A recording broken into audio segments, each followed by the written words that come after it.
This morning, I'm a very happy woman. A lot of women have been happy since Monday night.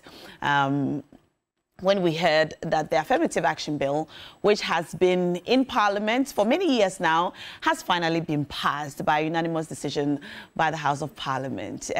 Just 2 weeks ago, on this show on Female Factor, we had a very insightful conversation. I had a one-on-one with Madam Sheila Minka-Premo, lawyer and convener of the coalition, the Affirmative Action Bill coalition. She spoke to us about the bill, the journey that it's taken all these years, the various gender ministers who have advocated for it.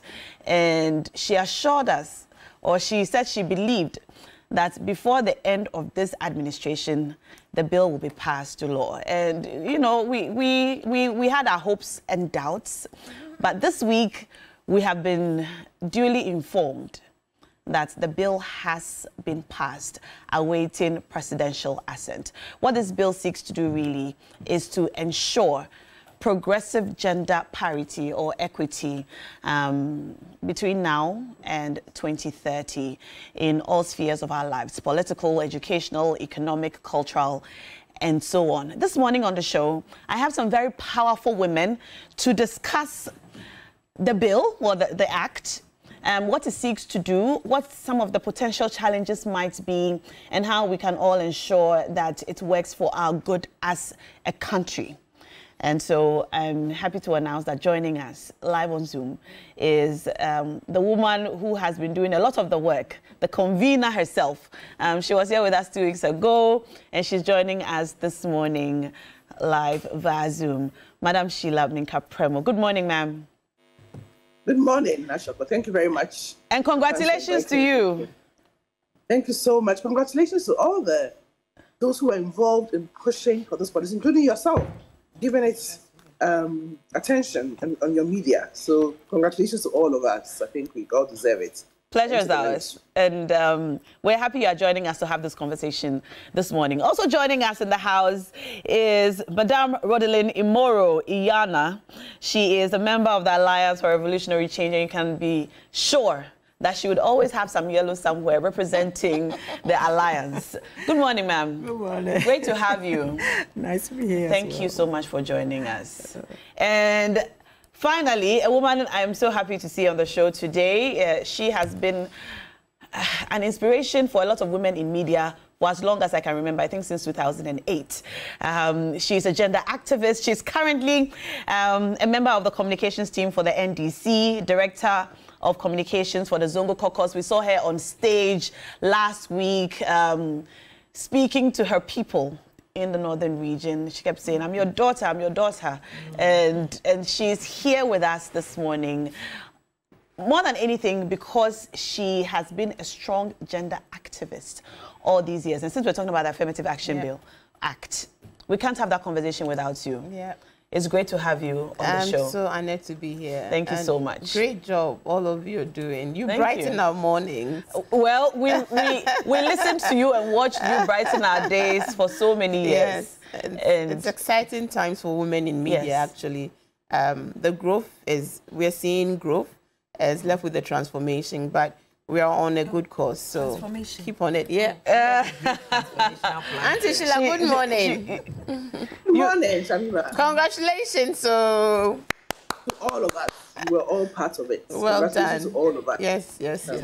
And when you said transformation, she immediately referred to her document, which she has brought here to the show this morning, the great transformational plan. But anyway, let's take a look at some of the things that this bill or this act now seeks to do. So the Affirmative Action Bill, which has now been passed by Parliament, here are a few points that we need to note. Government is required to set progressive targets for achievement of gender equity.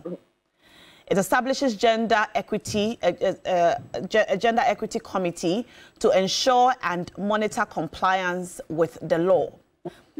Government is required to ensure progressive gender balance in public office, governance, and decision making. And then affected positions include ministerial positions, the Council of State, independent constitutional bodies, security agencies, the judiciary, and Parliament. political parties are required to ensure progressive achievement of gender equity targets. The Electoral Commission is to ensure that parties comply in respect of positions at national and regional and district levels. And finally, private sector employers are required to ensure progressive achievement of gender equity targets. All right, so this is just a brief summary of some of the key aspects of this act. And one of the aspects that has received a lot of public inquiry or outcry, if you like, is the private sector. Let me start with you, Madam Minka Premo. Beyond its definition, what we know that this act is supposed to do generally, what specific aspects of our lives, outside what we know, politics and the public sector, which we have been, well briefed on, with all the advocacy that you have done all these years on the Affirmative Action Bill, what specific areas in the private sector does this bill seek to, address? Very much. So, with regard to the private sector, when it comes to employment, this bill is supposed to, be a guide as much as possible. Then, with the private sector, there's also a requirement to have policies, gender policies, to ensure that they address gender issues within that particular area of employment. And then, when it comes to other labor-related issues, there shouldn't be sexual harassment in the workplace. I mean, all these things will be guided by the gender policy that people will put in place. So yes, the private sector is also supposed to comply with this when it comes to engagement of people, when it comes to employment-related policies, etc., etc., etc. Yes. Okay, I think the question I want to ask is, while we are asking for this, for the private sector to comply, it is desirable, but is it realistic that, someone who has their private organization, they're supposed to comply with this gender parity requirement? Is it realistic as it's desirable? I think that it is realistic. If there are some organizations that you only see women at the secretarial units. Yeah. Okay. And the higher you go, the other managerial positions are mainly men. I know that things are changing because, one of the realities is that for a long time, a lot of women didn't get the right to go to higher levels of education. So you would find them usually in the lower ranks in most employment places. But increasingly, as education opportunities is increasing for women, it is well. But now this law is saying that employers should make a conscious effort to address gender balance within their workplace and make sure that workplace policies does not discriminate against women. Okay. Yes, so it is possible. I believe that it's possible. While it is possible, let's talk about the enforcement. So it's possible, yes, and we're all for it. But let's talk about the enforcement. I know that the Act covers some incentives, tax incentives for companies who comply. So there are rewards. But are there punishments for those who do not comply? And how exactly would it be enforced? When it comes to enforcement, there are two ways in which it can be done. Either you get punished for non-compliance or you get some benefits for compliance. So the way the law is, it looks more at incentives for the private sector to comply, because as you said, I mean the private sector is scattered all over this country, and it will be difficult to, of course, if a particular employee has a problem, has been discriminated against, and reports that there's been some acts of discrimination against that person. Then, of course, the appropriate sanctions, after the investigations have been done, appropriate sanctions will follow. But generally, there are incentives in the law. For instance, they're supposed to get some tax incentives. Tax reliefs, based on, some tax reliefs. And again, for those who depend on government contracts, etc., there's supposed to be some. There's a law called the Exemptions Act, which can guide the GRA in giving some exemptions to those who really comply. So there are a few things. And then also those who apply for government contracts, the contracting firms, yes, the construction firms, etc., etc. If one of the things you'll look out for in giving you a contract is how far you are complying. Okay. So some of these things would require looking at other legislation like the Procurement Act, a few amendments. One of the things that will be done once this law starts working will be some consequential amendments to some existing legislation. Okay. To make sure that they enable this law to work. So yeah, there are things in there that are helpful. Yeah, but incidentally, I don't know whether you're aware of this. One of the things that happened when the bill went through Parliament is that the title was changed a little bit. Yes, from equality to equity.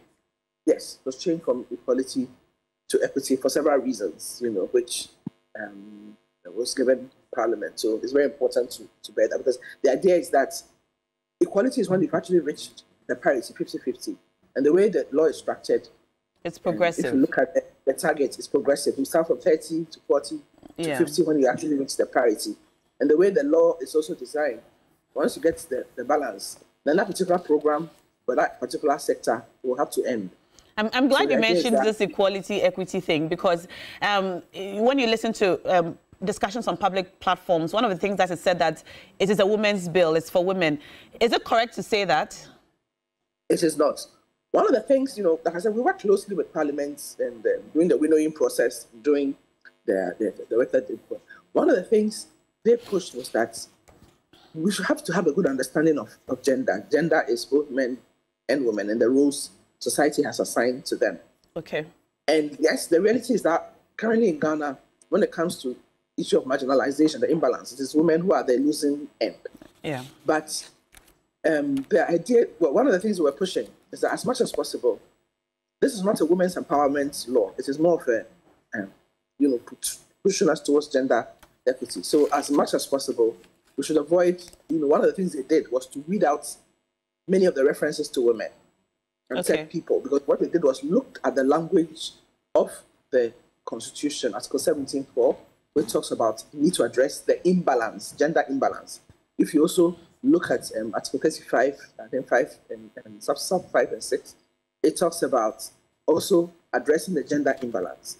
So in the final draft, which, like I said, they're still doing some fine-tuning before they send it for presidential assent, they weeded out many of the references to women. Okay. Because they thought that they have to avoid a situation where we'll get a situation where eventually we'll need another act for men. Correct. Yeah. So, all right. So they rather use words like people, persons, etc., etc. So the final draft that we'll see, there's this, it's because of compliance with the provisions of the Constitution. All right. The idea was to seek to get a balance. Okay. Yes. All right. Thank you so much. I needed to ask you these questions to set the tone for our discussion in studio this morning. But please don't leave us. We're going to continue the discussion in studio. Please don't leave us. We'll be coming to you, yes, every now and again. Yes. This morning is our morning. Shamima. Yes. Now, you are a gender activist. You've been doing this for a very long time. Your voice has been very prominent in asking for equity more in all that we do across sectors. Yeah. You've read the bill. What's the most significant, most important clause in the bill for you? I think that there are lots of, let me just say congratulations again. I was a young graduate at the time that I joined the Domestic Violence Coalition. Auntie Sheila, you remember then, right?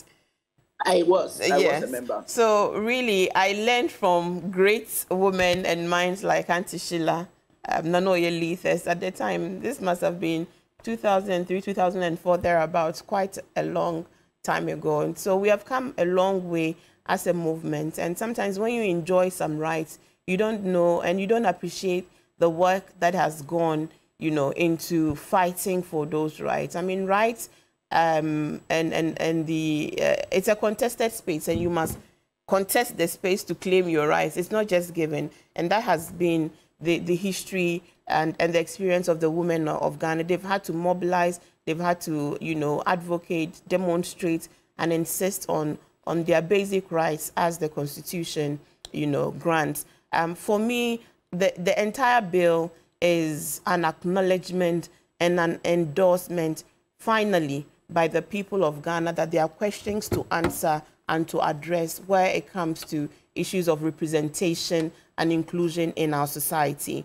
I think that all the clauses are significant, but that recognition at the highest level, Parliament, which is the National Assembly, the national decision-making body, and despite all the challenges we have gone through in pushing through some of the provisions, I think we have come to a reasonable compromise. It's a first good step. And for me, that recognition is what we need now to drive the public education about the whole gender debate, because that was one of the stumbling blocks, the appreciation of gender and the viewing of the bill as some feminist groups who want to come and distort our cultural, setup. But now that we have made the compromises, now that the science, because there's an entire science behind, the cause for inclusion and the cause for increasing women's participation, because historically they have been the sector or the group that have been most underrepresented in all spheres of public life, even though privately and within the informal sector, they are the drivers. Ghana Statistical Service reports show that there are more female-headed households in Ghana than there are male-headed households. And we all have such experiences of the matriarchs in our families who've been the backbone of the families and have worked, and seen their children through to school. And so many great men today in our society will tell you stories of how industrious their mothers were. So if we witness women in the informal space within our families work so hard to keep the families together. A friend told the story of how their family has disintegrated upon the demise of their grandmother, who was the fulcrum around which the family operated. And she used her status to pull the family together. And now she's gone and, the family isn't as it used to be. There are so many things that women bring to the society, and the science now backs that.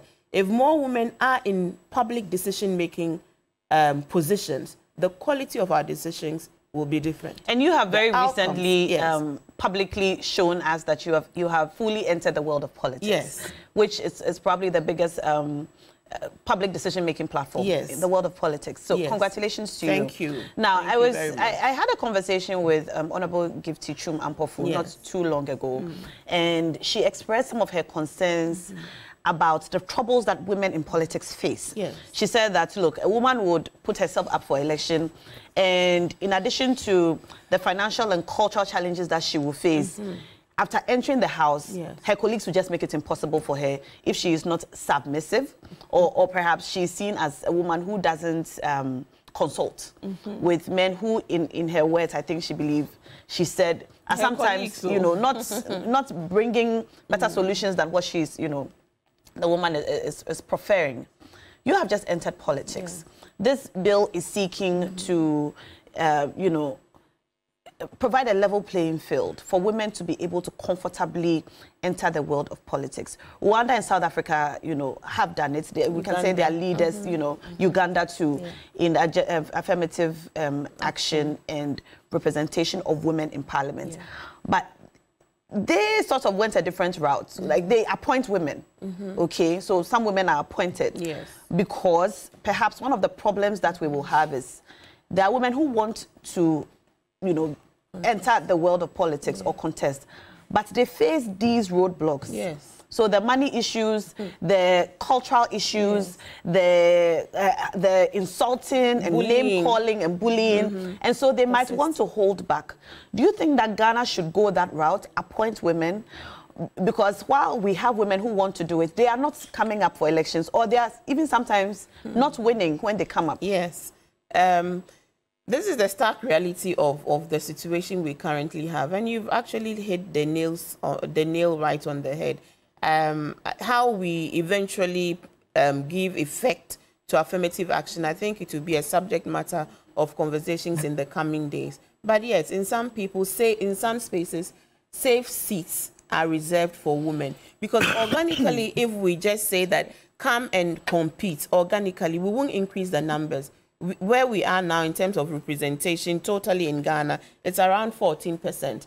And the UN expected minimum is 30%. Yes. There's an interparliamentary union that has also now issued, I don't know, it's not a threat, but they've issued a statement to member countries that if they fail to attain 30% parity, I think by 2030, they will be reduced from member status to observer status. I was at an event where the former majority leader, H.A. Mensah Bonsu, highlighted the direness of the situation. There are real barriers to participation for women in politics. And one of the things that actually disappointed us was when President Akufo-Addo went to Canada at the Women's Deliver Conference, and when he was asked about the low representation of women in his government, he said that Ghanaian women hadn't shown enough dynamism, and that we needed to show more dynamism and put ourselves up for election through the party structure. Because if you take a political party and you look at the executives, right from the constituency or even wards, some have wards, right from the ward level to constituency to regional to national, in terms of the executives, unless in majority of the strata, you would only find the woman organizer and sometimes a treasurer who is a woman. But for that role, we would have political parties in whole regions with no female representation, even at the local level. Last year, at the district level, elections, the local government elections, we did a campaign to increase women's participation. Yes, you did. What happened? Of the few who participated, about 5,000 as compared to over 17,000 for the assemblies, not even the unit committees. The figures are similar for the unit committees. We currently have only about 4.1% were elected. And this is local governance, where it's supposed to be cheap, where there are supposed to be fewer barriers to entry, where it's local issues. You don't even need to understand English to participate, because it is representing your local issues, sanitation, water, health, educational issues. And women are primarily the users and providers of these services within the communities. So if anybody has anything to say at all about the effective management of our local assemblies, shouldn't it be women? But this is where we are. Many females lost their primaries. So we have a 275-member parliament now with 40 women. 20 for NDC, 20 for NPP. We are most likely not going to hit that target because quite a number have lost their primaries. You mean by 2030? For the next parliament. It would be a miracle if we are able to achieve this for the 40%, the 40 women in parliament, if we're able to. So it looks like the number of women in parliament will actually reduce. For the next parliament. Yes, because in some constituencies, it is 2 women contesting. So just imagine. In others, they are contesting against male counterparts. They don't have the necessary resources. So there are real issues. What our president needs to do now to show and claim back, some of the grounds he lost with the women's movement is to prioritize the implementation of this new law that has been passed, by quickly assenting to it, gazetting it, and I think that he should situate the implementation, at least the rollout of the implementation, at the office of the presidency. I mean, they get allocated a lot of money. 2 billion Ghana cedis was allocated to the office of the presidency. I don't know what they're doing with that money. Let them prioritize the implementation to show commitment, at least in the next couple of months that he has in office. Let him claim back some of the grounds he's lost with the women of Ghana. Let the women also continue to step up, okay, and put themselves up for elections. The numbers going into elections must naturally increase if the outcomes would also increase. But whilst we do that, there are specific interventions that political parties need to relook at. Years ago, when we called on political parties to reduce the filing fees substantially for women, ensure that only women contested in some of their safe seats, so that at least if a woman wins the primary in that constituency, you know that the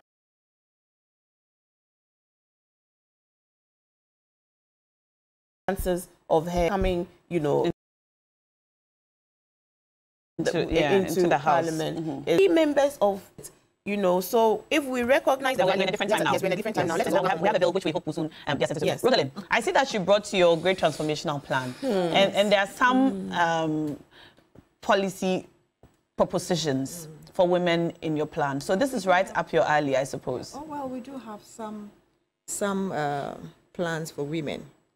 But we want to talk about affirmative action. Yes. Yes, we do. Good morning, Ghana. Good morning to Ms. Alan Martin, wherever you are. You know, when we start this conversation, my driver was the first person to say, a massam. I said, no, it's not a massam. It's for everyone. It's not just for women. I think that it's a good thing. Congratulations to our parliamentarians, our women who were able to pass this through. I myself have been through it. I've been to all the seminars, we've been to all the conferences. And as a graduate of the Women in Politics run by Abantu and the Frederick Ebert Foundation, I think I got that interest for feminism from there. I am a graduate myself. Good, so you see. So at the end of it, I'm just thinking that we need to have broader consultations, stakeholder consultations right now, if we really want this thing to work, because of our cultural norms and values. It plays a very great role towards getting people to even understand what we are talking about. There's a lot that needs to be done through mindset change, letting people understand that women can equally, do the same jobs that men are doing, if not better. There was a time when you would say that women didn't go to war, they didn't shoot, but they're doing it. Women are flying planes, women are captains of ships, and the likes. And the men are also getting into the preserves that were meant for women. Yes, but in Ghana, yes, that's why I went to war. Exactly. So women went to war where we are from. Yes, women went to war where we are from, but the youth do not even remember those ones. They don't even remember that at one time a president appointed women to parliament, just to make sure that we had representation. Yes, so these are things that are important for us. And when I see progressive, I shudder to think of the progressive. Why? Somehow we don't understand progressive. Progressive, how long are we going to be in that progressive status? Till 2030. Well, we are hoping that by 2030, we will have people coming up to actually contest and win these elections. Let's not forget the monetization of our body politics. Yeah. So in getting women to do politics, we need to be able to grow women economically. Those are the things that for us in the Alliance for Revolutionary Change, we believe that we need to grow women economically. And perhaps in addition to that, we need to demonetize our politics. We need to demonetize our politics. We need to make it more inclusive also, so that you don't go into politics thinking that it's just the male dominance that is supposed to work. I was lucky to be in leadership in the CPP. I was the second national vice chairperson. Susan was the first national vice chairperson. And Samia Yaban Nkrumah was the chairperson. 3 women in a row. And we still had a women's organizer.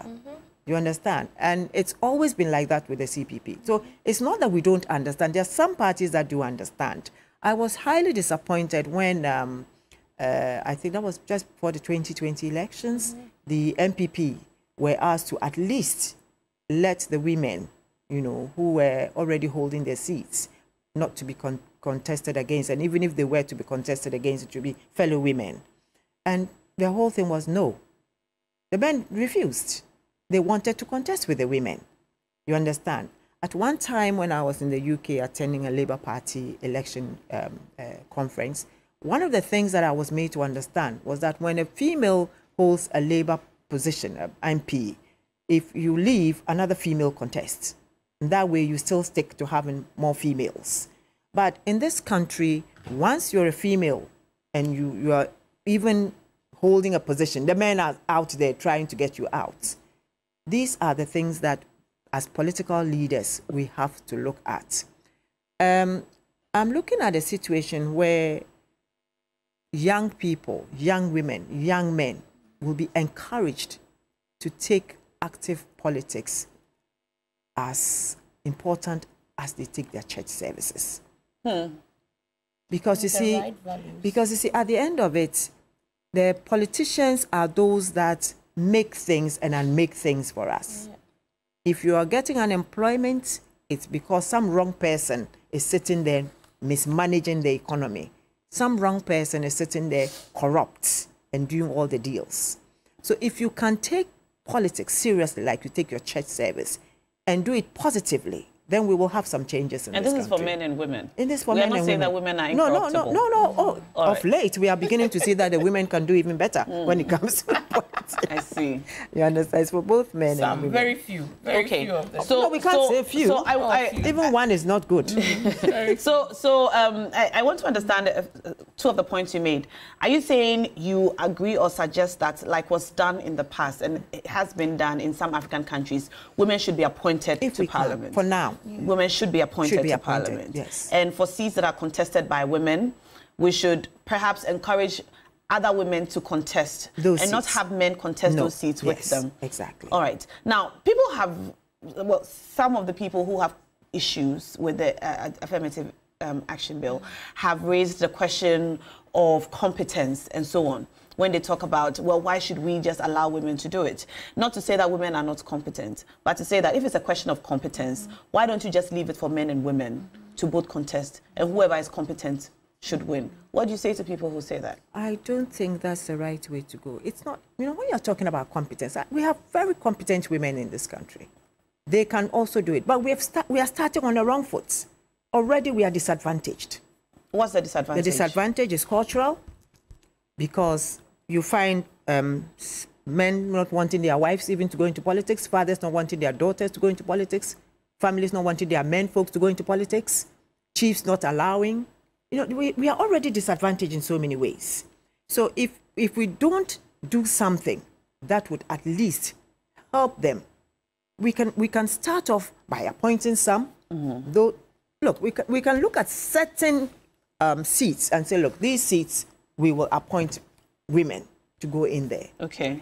And then maybe the rest of them, women are going to contest. Okay. And if a woman is already in a particular seat, leave it for the woman or for women to contest.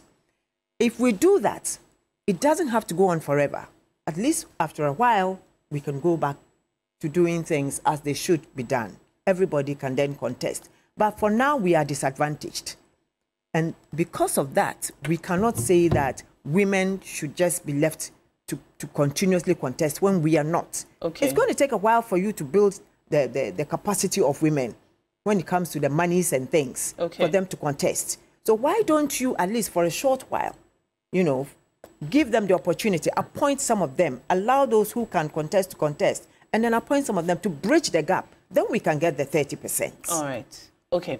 Now, some people have said that this bill is unconstitutional in itself, because you know what? Let's go back to the floor of Parliament and listen to the Honourable Haruna Idrisu, who had some concerns, and then we'll come back to the studio and discuss further. The provisions of this act by political parties. We are here, members of Parliament. We are all elected by political parties on the ticket of political parties to contest as members of Parliament. The law in the Constitution, if you are to quote Article 94 or any other right, that confers a right on me to vote and be voted for. How can the Electoral Commission regulate political parties that there should be parity of women? Maybe we should rather come and amend the Constitution. So, Mr. Speaker, that's why I asked the question. Yes. Should we amend the Constitution before proceeding with an affirmative action law for Ghana, or have an affirmative action law that will have trouble sitting with the 1992 Constitution? I dare ask, Mr. Speaker. And, Mr. Speaker, let me narrow to the political parties. Yes, political parties can morally say that in Ashanti, we want to dedicate more seats to women because we likely can project that they can be members of Parliament. Another political party can say in Volta region, in Rwanda, in Kenya, is that many of the women are appointed to Parliament, not elected. Yes. So if Ghana wants to learn, let's learn well. It is not, you cannot legislate. It's a competitive election. Tamale South, Adaklo is open, whether male or female, go and run a competitive election and come to parliament. That is what the Constitution provides. All right, so that was the Honourable Haruna Idris on the floor of Parliament. This was before the Affirmative Action Bill was passed, and he thinks that some of the provisions in the bill could be problematic. He cites Article 94 of the Constitution, which outlines eligibility of people who stand for elections to come to Parliament, become members of Parliament. And he thinks that perhaps we should consider amending the Constitution before considering this bill at all, because some aspects of the bill could be struck down in the Supreme Court. Let me come to you, Sheila. Do you agree with any of the things that he said on the floor of the House? And do we potentially have a problem on our hands? Okay, thank you very much. So the constitutional argument that he's making, particularly with regard to the provisions on political parties, it's kind of, first of all, as you said, Article 94 indicates who qualifies and then the criteria to become a member of Parliament. It will be difficult for an act of Parliament, like a legislation like the Affirmative Action Gender Equity Bill, to have provisions which will override what is in the Constitution. Okay, so if you look at the text of, so these things were considered in the winnowing process. It was agreed that, look, we have to make sure that the language there, until there's a constitutional review to open the doorway for quotas and things like that, this law has to be careful in how the part to do with political parties is couched. So if we work around it, you would see that it is more of voluntary compliance. So it is not an imperative. The parties are supposed to try to comply with the targets. So you see the language is very, I call it, it is very flexible. It is, for me, it's a bit too soft, but it is because of these constitutional provisions. But considering how soft it is, do you think that implementation would be as smooth and quick as 2030, because we want to achieve parity by 2030, because of how flexible, how flexible the language of the bill is? Do you see any challenges in implementation? Oh, definitely, it's not going to be easy. It's not going to be easy to get to where we would like to see. Yes. That is, the more women in Parliament. It's going to be the way it is couched in that kind of voluntary kind of compliance provisions. It's going to be very difficult. So for me, the other thing I also know is that no law is cast in stone. You can always come and amend. Okay. So for me, I think that the coalition, and that's one of the things I'm going to put to our members when we meet, is the next step is to try to push for constitutional amendments. There are a few constitutional amendments which are already, floating around. We would have to push for some constitutional amendments to this Article 94, etc., to make room for to address this imbalance in representation, and even to make room for what we call even special seats, because the UN itself, who talks about encouraging gender equality, etc., realizes there's a problem. So if you look at CEDAW, the Convention on the Elimination of All Forms of Discrimination Against Women, the CEDAW committee, in their interpretation of one of the articles, I think it's Article 7, has indicated that countries can come up with special measures to try to push towards gender equality. And that's what some of the countries you've mentioned have done. So for me, if we are able to adopt some special measures to enable more women to be appointed for a start, and then with time, as people see it, and I always use this example. I think my colleagues at the studio mentioned what happened when we became a republic in 1960, when our very first president pushed for the Representation of the People's Act, which enabled a number of women to be, women contested just among themselves, and it brought 10 women into Parliament, into the National Assembly. Then, you know what happened after those women had served? The people could see that, contrary to all the cultural views held, women can also be leaders and be good leaders. In the next election, which was in 1965, in Ghana, that is the highest number of women that we saw in parliament. It was 18.5. Yeah. Since then, we've never achieved that. Yeah. So for me, if it hadn't been the coup, which sort of cuts the trend and the momentum, and the constitution, I mean, those professions have worked for a while, we would have seen more women. Okay? The kind of the military regime kind of stop things and then whatever. So for me, I think that we do need a constitutional amendment. I mean, I'm happy the members of parliament debated this. I was in some of the meetings when they were doing the winnowing, where they considered Article 93 and 94 of the 1992 Constitution and looked at the provisions in the original bill to see whether it would fly. So what was retained is, as I said, that voluntary soft kind of approach until there's a constitutional amendment. So, I mean, in a way, he was right in the references he was making about the fact that you can't compel based on the provisions of Article 94. But for me, I think that we should really push for that constitutional amendment. But until that is done, we should work within what was retained. I think it's now Section 20 of the law, where parties are encouraged to comply. It's a big problem. And most of the countries you're talking about, the issue about the quotas and things are even set out in their constitutions. In Rwanda, it is in their constitution. The 30% thing is their constitution. I think Uganda and Kenya and most of those other countries also have it in their constitution. We really don't. There's this general Article 17 for address gender imbalance. 35 talks about public sector appointments to public sector should be guided by gender, regional and gender considerations, etc. But the political party part is a bit of a problem, and more needs to be done with the constitution. And until that is done, as I said, the voluntary compliance thing should be encouraged. Thank you. Okay. Thank you, Sheila. Let's talk about public perception, Shamima. I don't know whether you have gauged the atmosphere or, on the ground, what people are saying. When you read some comments on social media, it seems a little divided. I saw some tweets yesterday, I think, from men who seemed to be pushing back, saying that it was not fair. That, well, there's nothing for men. We're constantly, in fact, there has been an outcry, I think, for some time now, that all the empowerment programs are for women. Women empowerment this, women development that, women this, that. There's nothing for men. And there's a concern that we might be growing a generation of young boys and men who are not empowered, because all the programs are geared towards, empowering the women. And there might be the next generation of empowered women with men who are not as empowered.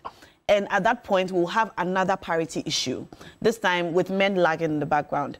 Do you feel the same way? Is it a concern that is genuine? No, I think it's a construct of the misdiagnosis of the project, and a misconception, also largely fueled by the cultural norms. Because if anybody looks on the face of the numbers and the face of who controls global capital, and beyond global capital, even you come to Ghana, who are the controllers of our economy?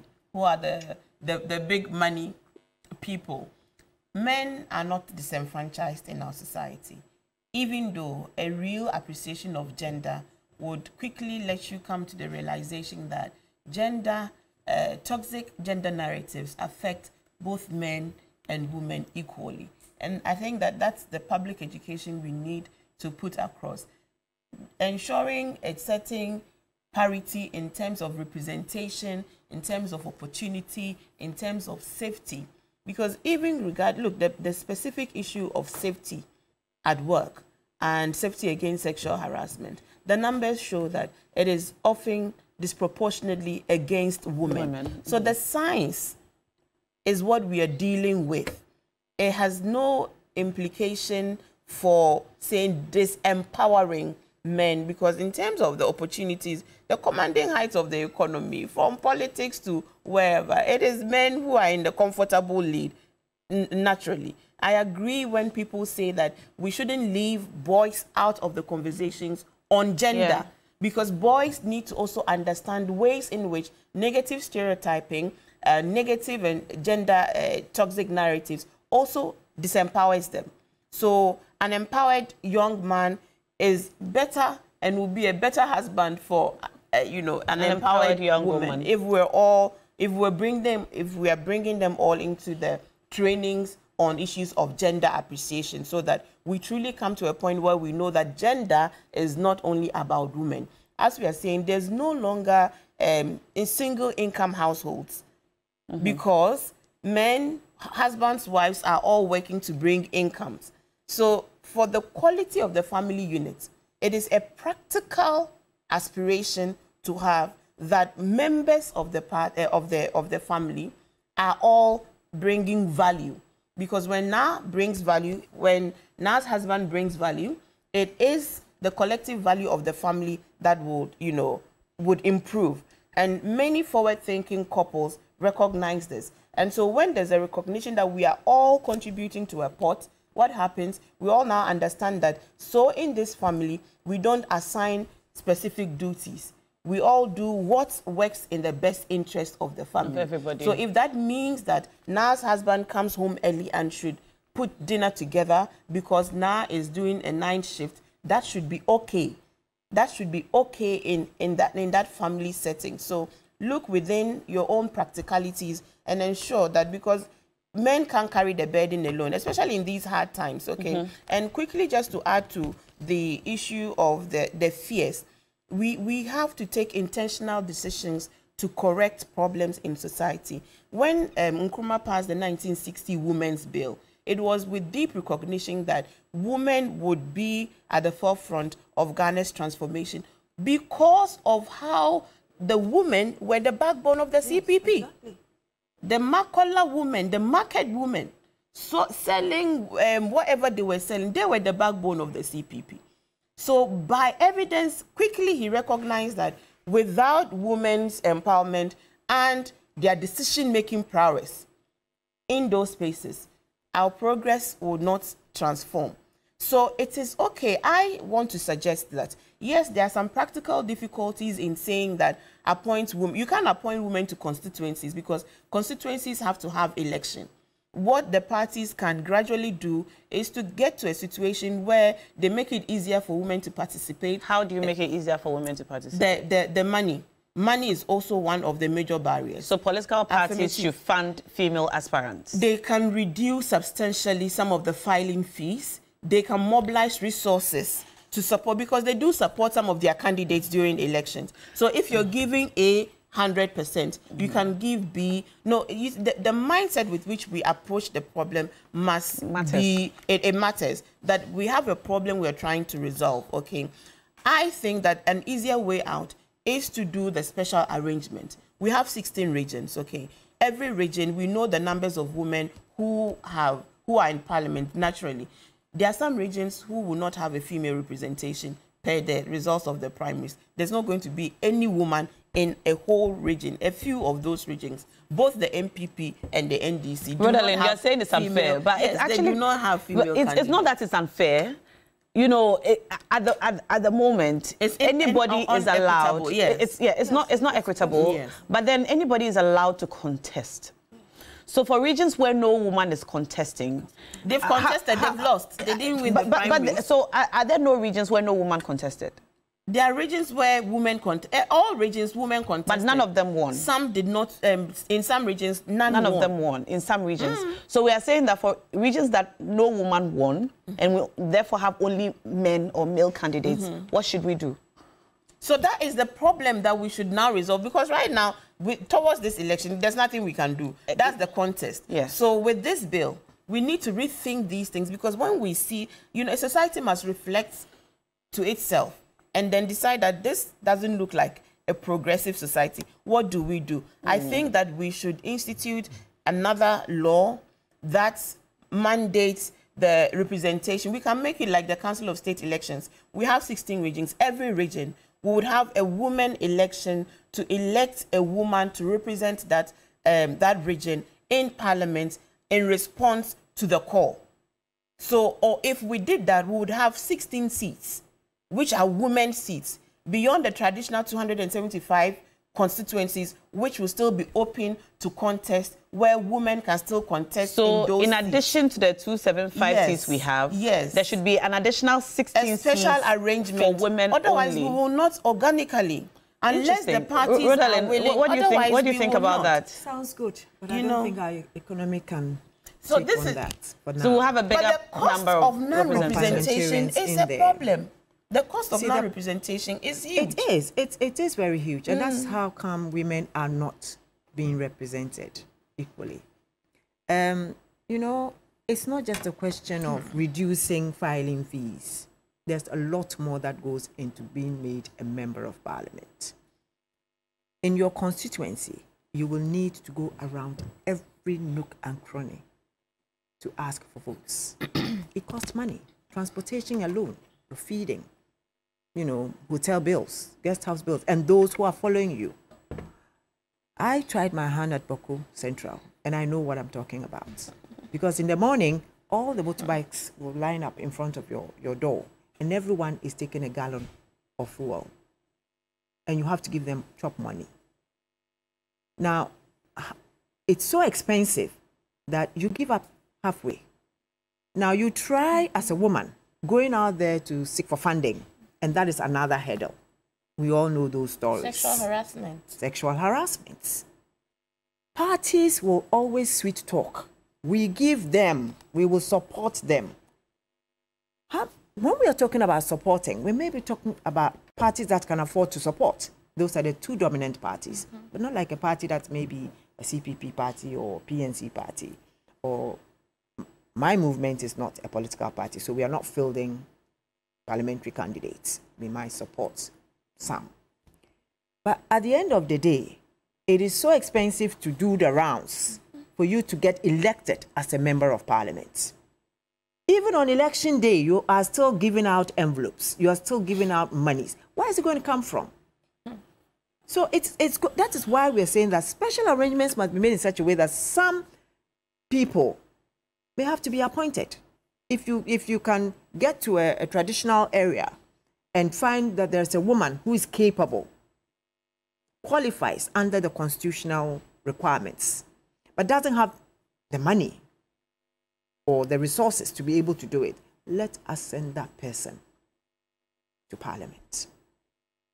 There are some constituencies that can do with that, especially very deprived constituencies. Yes, but to be a member of parliament, you must be a representative of the people. Yeah, so there's a requirement that they must vote for you, so that you are their choice. So we have to make some amendments then. You know, for a short while, we need to make some amendments. If we really want to get the 30 to 40%, we will need to make some amendments. Yeah. It may not sound right, but it is right. You know, don't say that. But it might sound a bit drastic. Yeah, it might sound a bit drastic, and you know that kind of thing. Progressive is the word some men, not drastic. Okay. Yes, some men might even say, "Oh, we are asking for Turkeyism." That kind of. But that is not it. We need to do something. If we really want to get women into parliament, we must appoint some or find some special vehicle to take them. All right, it's true. This conversation cannot, we cannot fully exhaust this conversation.